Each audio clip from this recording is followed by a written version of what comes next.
Proverbs chapter 8, verse 22.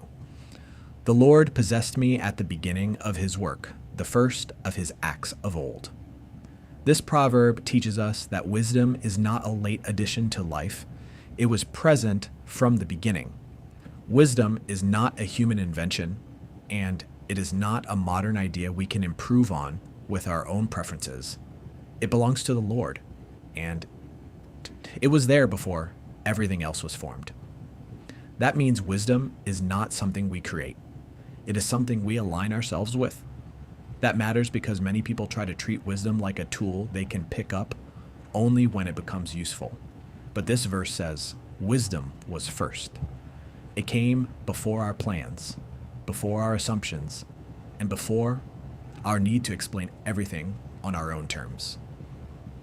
If wisdom was there at the beginning, then it should also have the first place in how we live now. This changes how we think about decisions.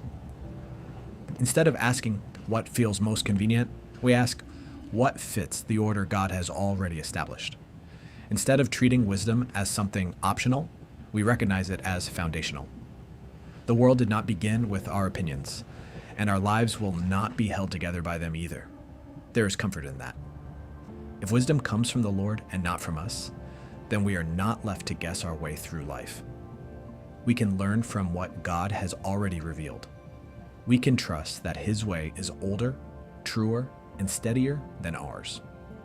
This proverb reminds us that wisdom is not a backup plan. It is part of the very structure of reality. Today's takeaway question is, am I trying to build my life from my own preferences or from the wisdom God established first? If you enjoyed today's daily proverb, please like and share this with a friend. Today's daily proverb is brought to you by Sabbath Space. Reduce your screen time by 81% by temporarily blocking apps and notifications. Spend less time scrolling and more time with God and real-life connections. Download Sabbath Space today on the iOS App Store.